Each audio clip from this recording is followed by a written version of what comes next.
Bom dia, igreja. Que a paz do nosso Senhor Jesus Cristo esteja sempre com cada um de nós.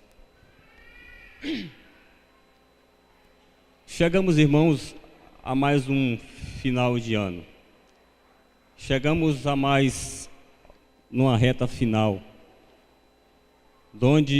pela qual nós almejamos chegar à reta final, à bandeirada final, ao pódio. Passamos por esse ano muitos problemas, muita dificuldade. Ainda não acabou o ano, ainda falta mais uns dias. E o ano não acabou, mas temos lutas, provações a vencer.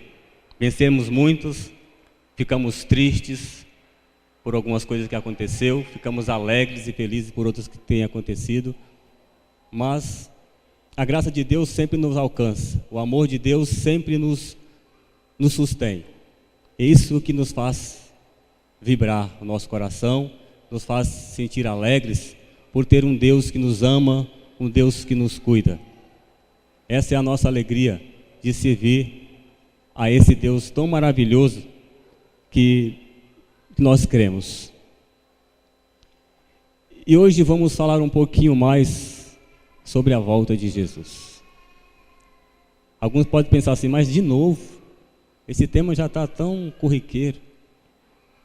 Mas é necessário nós sempre relembrarmos a volta de Jesus. Sempre é bom que nós busquemos na palavra de Deus o verdadeiro significado da volta de Jesus. O que tem sido isso para nós, né? O que isso tem significado, o que tem sido mostrado, o que tem sido representado na minha vida, no nosso coração, no nosso dia a dia, no nosso conviver, né, com cada ser humano que nós nos encontramos. Isso é muito importante, nós nos basear no amor de Deus. E é um ano que muitos de nós também vamos viajar, outros vão receber na sua casa vários parentes, amigos, vamos reencontrar amigos, parentes, vamos fazer uma festa, vamos nos alegrar, mas muitos infelizmente vão ficar tristes, vão ficar depressivos. Vemos agora aquela tragédia com o avião daquelas pessoas, lamentável. Muitos não vão ter um Natal feliz, um Ano Novo feliz. Infelizmente são causas do pecado que nos acarreta, infelizmente. A volta de Jesus será algo maravilhoso. Nós lemos lá em um texto clássico, há vários textos, toda a Bíblia são clássicos, mas lá em Apocalipse capítulo 1, verso 7, diz que Jesus voltará nas nuvens e todo olho verá, num exato momento, de um lado a outro do mundo, um exato momento todos virão, e Ele voltará para buscar o seu povo. E quando Jesus voltar para nos buscar, nós temos que estar preparados. Muitos de nós que vamos viajar nesse final de ano, esse dia eu estava conversando com um amigo meu, ele falou assim, olha, irmão, Antônio, eu estava conversando com um colega meu e ele disse assim, que ele postou nas redes sociais, no Facebook, que ele ia fazer uma viagem no final do ano. Então ali ele postou no Facebook, nas outras redes, que ele estaria viajando naquele final de ano. E ele, quando ele foi viajar, quando ele voltou, quando ele regressou de viagem, os seus bens também tinham viajado. Muitas coisas da sua casa tinham ido viajar também. Por quê? Nós temos que tomar muito cuidado ao nos colocarmos nas redes sociais aquilo que nós sentimos, aquilo que nós vamos fazer, porque é muito perigoso.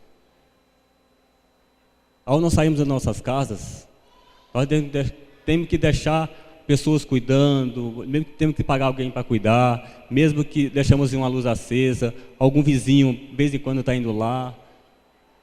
Mas nunca devemos colocar nas redes sociais, olha, eu estou viajando para tal lugar. Estou indo viajar. Estou indo de viagem. Temos que tomar muito cuidado com isso, irmãos, porque Você pode regressar e não pode talvez encontrar aquilo que você deixou. Não tem valor bem material nesse mundo, realmente. Mas nós precisamos também das coisas para vivermos também. E Jesus voltará. Eu gostei muito do dia que o irmão Leomar pregou aqui. Ele, com a sua equipe, ele falou algo que me deixou, apesar de que a gente já sabe disso, mas ele instruiu as crianças a ditar esse verso. E eu gostei muito. E eu peguei com a minha filha. E ele diz assim, o Senhor, ele falou assim, Maranata. Aí nós respondemos o quê? Jesus logo vem. Aí ele diz assim, você querendo ele vem, você não querendo ele vem, você preparado ele vem, você não preparado ele vem. Por isso eu digo, Maranata, o Senhor logo vem. Você preparado ou não, ele vai voltar. Eu gostaria que os irmãos abrissem a Bíblia em Romanos capítulo 10. Romanos capítulo 10.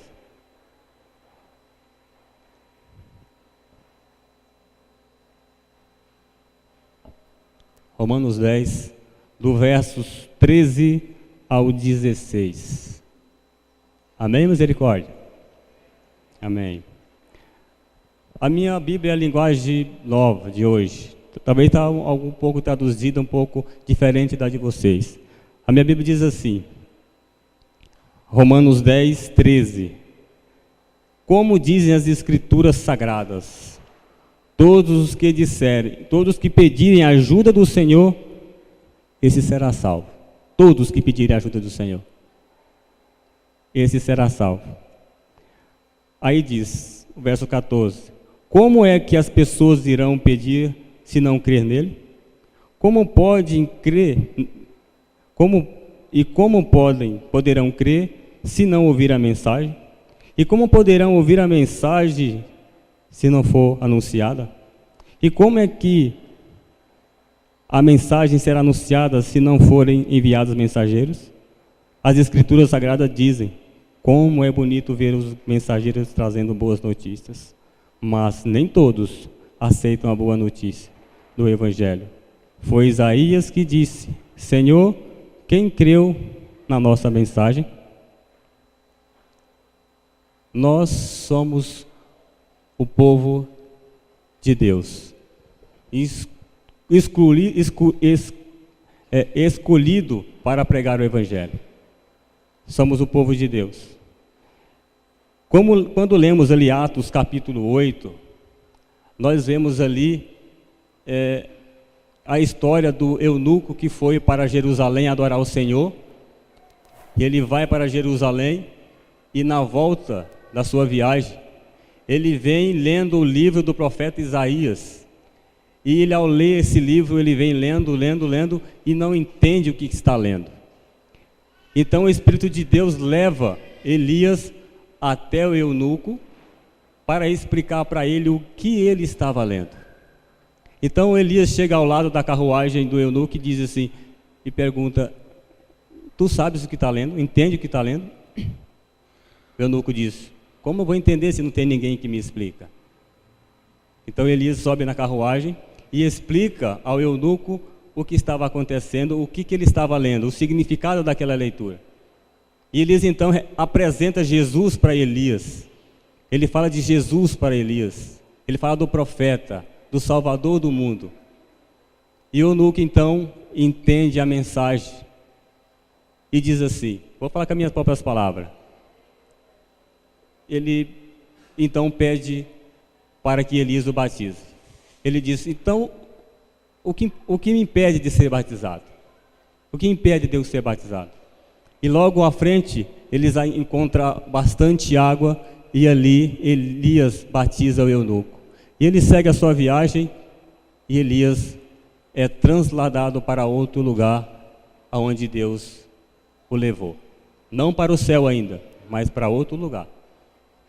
E a gente nota que ao passar dos anos, ao passar da nossa vida, nós temos várias oportunidades de pregar a palavra de Deus, várias oportunidades de falar de Cristo, nós temos várias oportunidades de levar a mensagem. E eu creio que cada um de nós tem condições necessárias de levar essa mensagem. Assim como Elias levou a mensagem, nós também temos essa grande alegria, esse grande prazer de comentar, de falar a palavra de Deus. Mateus 24:14 diz o quê?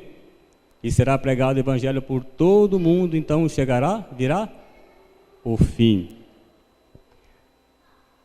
Mas eu queria chamar a atenção nossa, primeiramente a mim, sobre a volta de Jesus. Eu gostaria que os irmãos abrissem as vossas Bíblias lá em Amós. Amós capítulo 5. Amós capítulo 5. Amós 5, do versos 18 a 20. Amós 5, 18 a 20.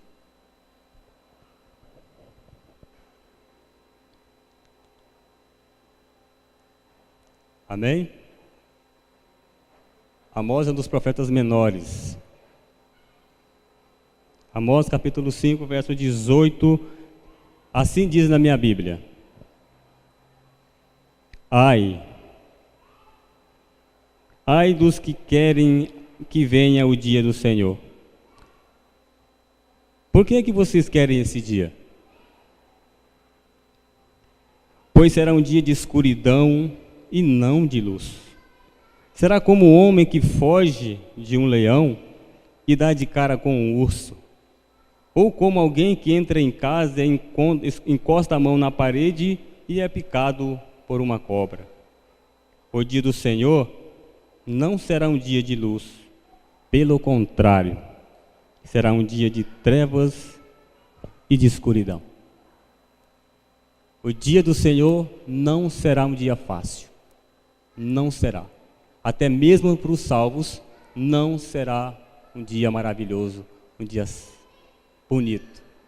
Será sim bom e bonito para os que serão salvos, mas depois que todos passarão pelo que tiver que passar, depois que estiver na glória de Deus, depois que estiver ressuscitado, depois que estiver transformado, será bom. Mas até então, não será uma coisa boa, uma coisa agradável, uma coisa fácil. Não será. A volta de Jesus será um dia de trevas, de escuridão total, de dor, de sofrimento, de angústia, para todos os seres que habitam a terra naquele dia. Todos os seres que tiverem vida naquele dia. Não será um dia fácil. Eu queria levar vocês a mais um verso. Acho que todo mundo conhece esse verso, né? Daniel capítulo 12. Daniel 12, 1. O que vai dizer aí? Daniel capítulo 12, verso 1. Vamos ler Daniel capítulo 12, 1. Diz assim: E o anjo continuou dizendo: Nesse tempo aparecerá o anjo Miguel, o protetor do povo de Deus. Será um tempo de grande dificuldade, como nunca aconteceu desde que as nações existem. Mas nesse tempo serão salvos todos os povos de Deus que tiveram seus nomes escritos no livro da vida. Não será um dia fácil, mas se o seu nome estiver lá, você vai vencer tudo o que passar.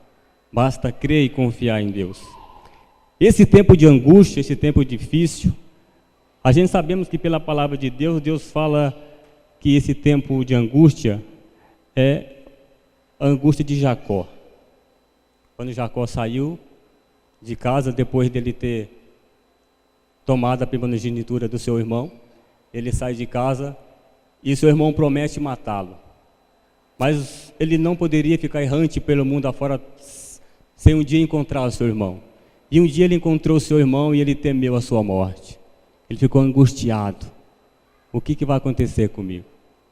E antes de chegar ao encontro do seu irmão, ele divide o seu povo em 2 grupos.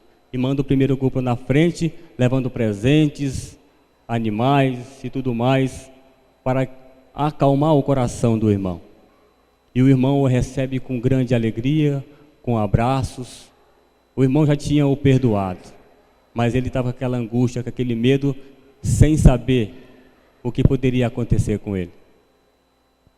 Infelizmente, muitos de nós cometemos alguns erros e não nos perdoamos a nós mesmos.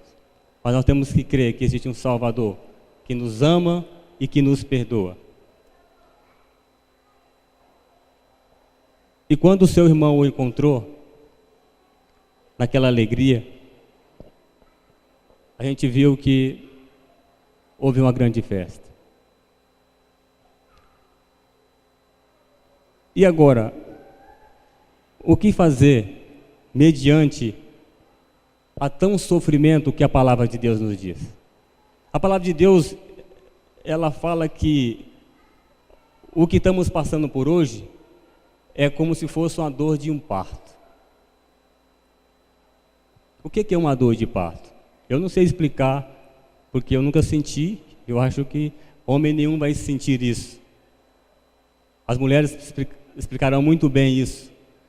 Mas essa dor de parto que a palavra fala, ela vai acontecer em 3 fases, em 3 momentos. O primeiro momento da dor é o que estamos vivendo hoje. Deus diz, quando vocês ouvirem vozes falando de guerra, terremoto, fome, peste, doenças, catástrofes, tudo isso é o começo das dores, é só o princípio das dores, não é o fim ainda, é apenas o começo, o início de toda a dor. A gente sabe quando a mulher está para dar à luz, o que acontece? Bem um pouco dela chegar a dar à luz, ela começa a sentir as primeiras contrações, as primeiras pontadas. Isso é o bebê avisando, olha, eu estou aqui. Eu estou aqui. E eu vou chegar ao mundo daqui a pouco. Assim é o que nós estamos sofrendo hoje. Vemos as guerras, vemos tantas coisas ruins nos acontecendo e Deus nos alertando. Olha para o céu, olha para o mundo para vocês verem o que está acontecendo. Eu avisei para vocês que isso ia acontecer e está acontecendo. E tudo isso que Deus falou, se nós não precisamos nem de alguém falar, nós já sabemos que está acontecendo tudo isso. Um sofrimento muito grande. A segunda contração, ela será um pouco mais forte. A mulher sentiu a primeira, não foi tão forte, mas a segunda, ela veio um pouquinho mais forte. Ela vem já com a base de que a mulher já corre para o hospital. Ela fala para o marido, olha, já estou sentindo a dor muito forte, então me leva para o hospital que o bebê já está para nascer. Aí a mulher vai para o hospital para ganhar a sua criança, e ela passa ali alguns 2 ou 3 dias, talvez, para ganhar essa criança. Ela fica ali em observação. E essa segunda contração, ela nos acontece ao chegar o decreto dominical. Ali no ápice do decreto dominical, quando chegar o decreto, todo o povo de Deus vai ser perseguido, vai ser morto, vai ser jogado na cadeia. Uns vão fugir para os matos, para as florestas, outros vão ser feitos escravos, uns vão morrer, uns vão ser torturados até a morte. Essa é a segunda dor. A segunda dor maior, perto já de dar à luz. Isso nós vamos passar. Aquele que estiver vivo até esse dia, aquele que não creu na palavra de Deus. A palavra de Deus diz que lá em Apocalipse capítulo 13, que aquele que tiver a marca da besta possuirá as 7 pragas. Aquele que possuirá a marca da besta, esse vai poder comprar e vender sem precisar de fazer esforço nenhum. Aquele que tiver o domingo como o dia do Senhor, como o dia de guarda, como o dia santo, como o dia da família, esse vai sofrer. Vai ser um sofrimento muito grande. Essa é a segunda dor que nós vamos passar. aqueles que não foram fiéis a Deus, aquele que não guardar a lei de Deus, e principalmente o sábado. Porque o selo de Deus é o sábado. O selo do inimigo é o domingo. E aqueles que tiver o selo, a marca da besta, eles passarão por um sofrimento terrível. E não vai ser fácil esse dia, para nenhum de nós. Em que grupo nós vamos querer estar? Do grupo de Cristo ou do grupo do inimigo?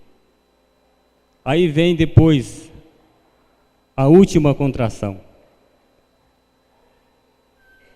que já é o momento de dar à luz. Aí vem as pragas. Jesus estará ainda no santuário após o decreto dominical, ainda por um longo período que não sabemos ainda. Mas quando Jesus sair do santuário, o que vai acontecer? Quando Jesus sai do santuário, lá fora estará 7 anjos, cada anjo segurando a sua taça. E Jesus encherá cada taça daquela com a ira, com as 7 pragas. Então cada anjo sairá derramando sobre a terra os 7 flagelos. E esses flagelos cairão sobre os ímpios, aquele que aceitaram o domingo como o dia do Senhor, como o dia de guarda, como o dia de descanso, como o dia da família. Os ímpios receberão, aqueles que receberam a marca da besta, receberão também as 7 pragas. Irmão, mas Deus não quer sacrifício de ninguém. Eu vou ficar lá sem comer, sem beber, eu vou morrer de fome, de sede. Não vai, meus queridos. Porque Deus prometeu que o seu pão será dado e a sua água será limpa. Basta você crer e confiar na graça e na misericórdia de Deus. Passaremos por provações? Passaremos. Passaremos por dor? Passaremos. Não sabemos quem vai estar salvo ou quem não vai estar salvo. Não vamos saber. Mas esse dia vai acontecer. Eu gostaria de levar vocês para Apocalipse capítulo 16.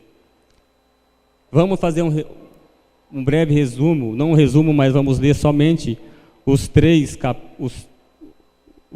até o número 8, até o 9, capítulo 16, do versículo 2 até o 9, para nós termos uma ideia do que nos esperam mais para frente. Aí são as pragas, as 7 pragas. Aí diz assim: o primeiro anjo foi e derramou a sua taça sobre a terra. Feridas abertas, terríveis e dolorosas apareceram naqueles que tinham o sinal do monstro e que havia adorado a sua imagem. Feridas abertas, úlceras, câncer. Estamos aí no finalzinho do livro de Jó. E vemos o relato de Jó, das plantas dos seus pés até o alto da cabeça, todo cheio de ferida, de lepra. Ô irmão, imagina uma dor daquela, tão terrível. E a palavra de Deus diz que Jó raspava aquelas feridas com um caco de telha. Agora imagina o ser humano passar por uma situação dessa.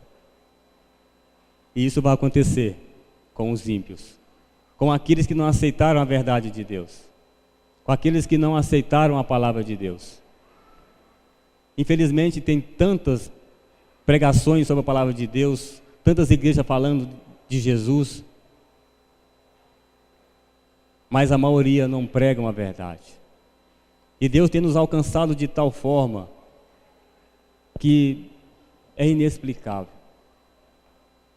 Esse dia eu estava pensando, eu estava imaginando, eu estive meditando na vida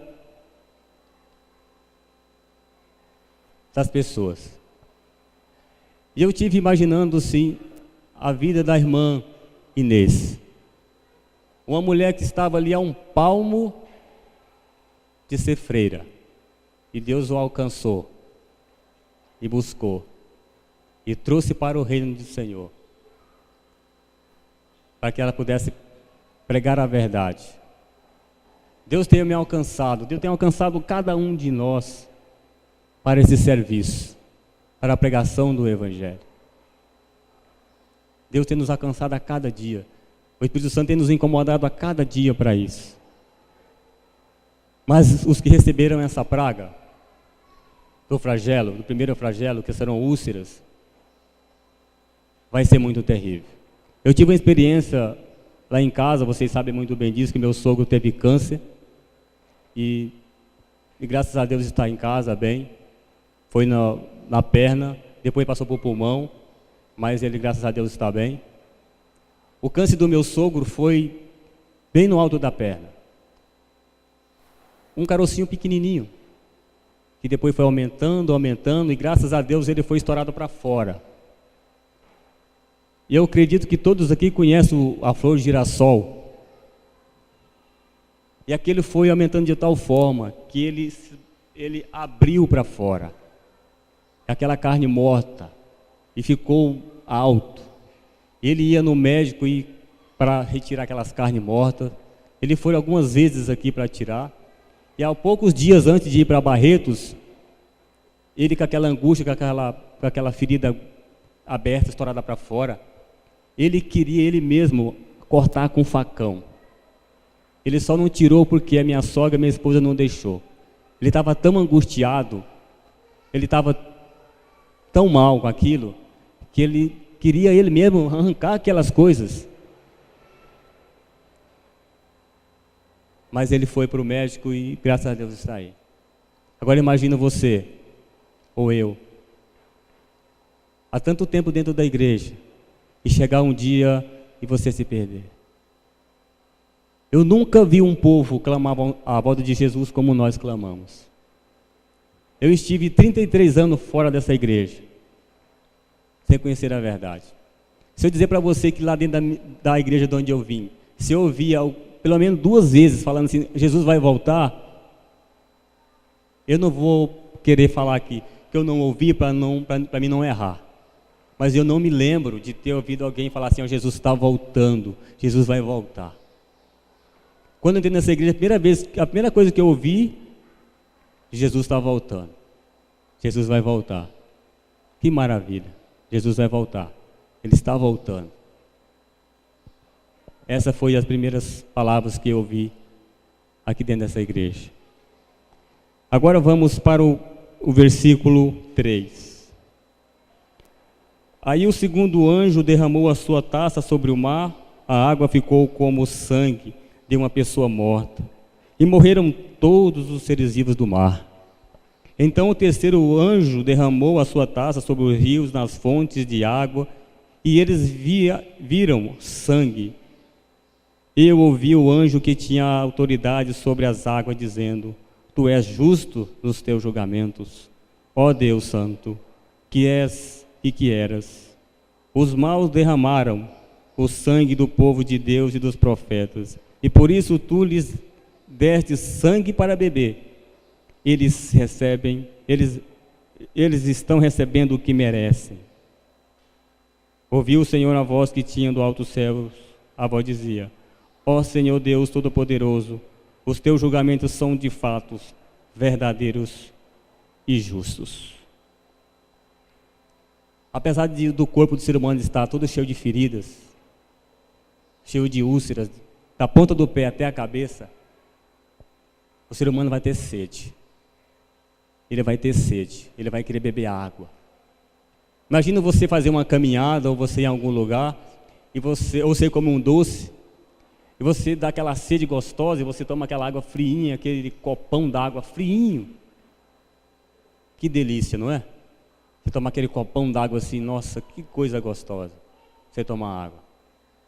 Eu quero revelar aqui um segredo do irmão. O irmão José Valdir, quando ele for na sua casa, você não dá para ele um copinho pequeno não, tá? Você dá para ele uma jarra. O homem que bebe água.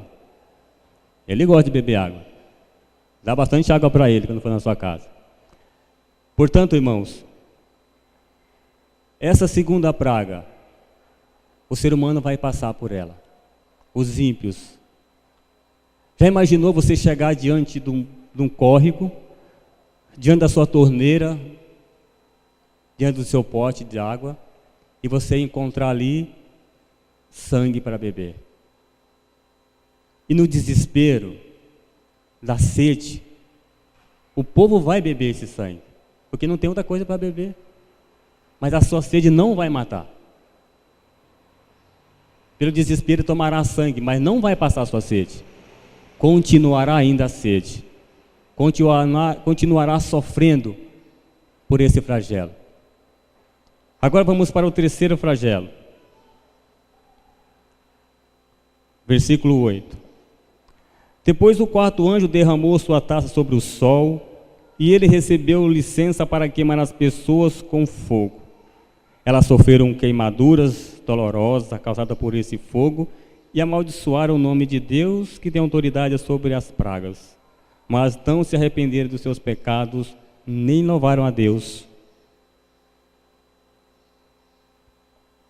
Corpo cheio de ferida, sede, sangue para beber, e o sol ainda queimando em cima. E o sol não vai queimar que nós está sendo hoje, não. A gente fica no sol um pouquinho e já sai correndo do sol. Não vai existir sombra, nada disso. Não vai existir um lago de água cristalina para você tomar banho, para acabar o calor. O seu corpo vai ser queimado, vai ser fritado. E o ser humano, a palavra de Deus aqui em Apocalipse, disse que o ser humano procurará a morte, mas a morte fugirá dele. A morte fugirá. Não tem como morrer. Mesmo que subir num prédio de 100 andares e jogar lá de cima, não vai morrer. Pode se arrebentar todo, mas não vai morrer. Ellen White comenta que desde a primeira praga até a última, o ser humano que estiver na última praga ainda sentindo os efeitos da primeira ainda. Isso será terrível. Em qual desses lugares queremos estar? Vamos querer estar do lado de Cristo ou do lado de Satanás? Vamos preferir comprar, comer e beber? Ou desfrutar da vida? Deus disse: aquele que perseverar até o fim, este será salvo. E eu e você só seremos salvos se cumprirmos com a vontade de Jesus. Se fizermos a vontade de Deus. Vamos ler agora o último texto dessa manhã. Jeremias 48:10. Jeremias 48:10. É o último texto que vamos ler essa manhã.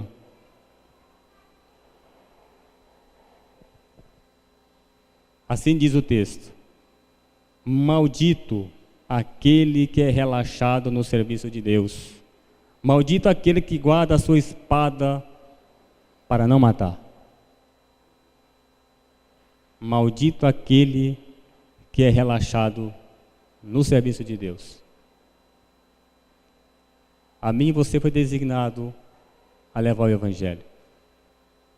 Maldito aquele que não retirar a sua espada. Qual é a espada? A palavra de Deus. Apocalipse 12 vem falando sobre a espada de dois gumes. A palavra de Deus é a espada. É a mensagem que devemos desembainhar para levar a mensagem, para destruir o inimigo, para convencer as pessoas do seu erro. O nosso trabalho, lá em Coríntios capítulo 1, diz que nós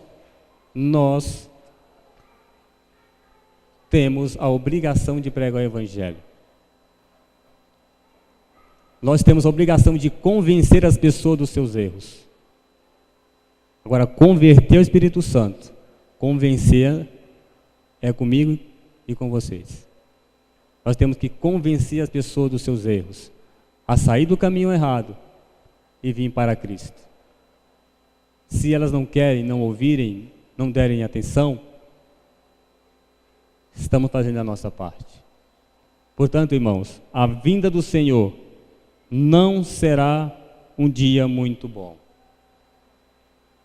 Vai ser bom para os salvos. E eu quero estar salvo. Duas vantagens. Para o ímpio, a primeira: os que tiverem morto antes da volta de Jesus, os ímpios que não vão ressuscitar, eles não vão passar pelas 7 pragas. Agora, os ímpios vivos têm duas desvantagens. Ele vai ver Jesus voltando, vai passar pelas 7 pragas, depois de 1000 anos ele vai ressuscitar de novo e vai passar por mais um sofrimento até morrer. Essa é a condição do ímpio.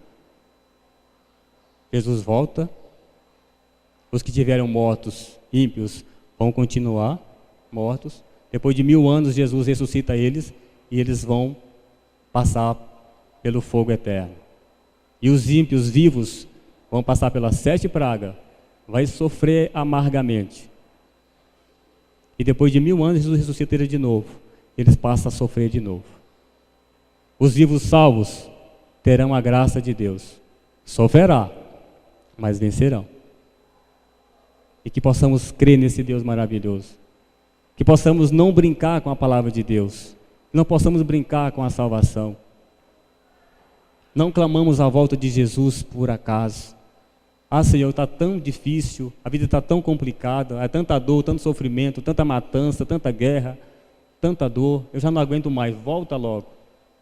Tome cuidado, irmãos, por buscarem a volta de Jesus. Faça isso consciente.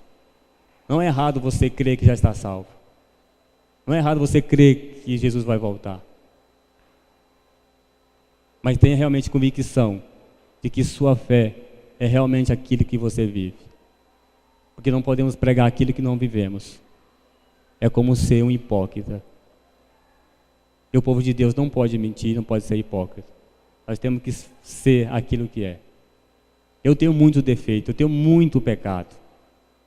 Eu sou um dos piores vermes. Eu tenho muito defeito. Eu tenho que melhorar muito a minha vida. E muito mesmo.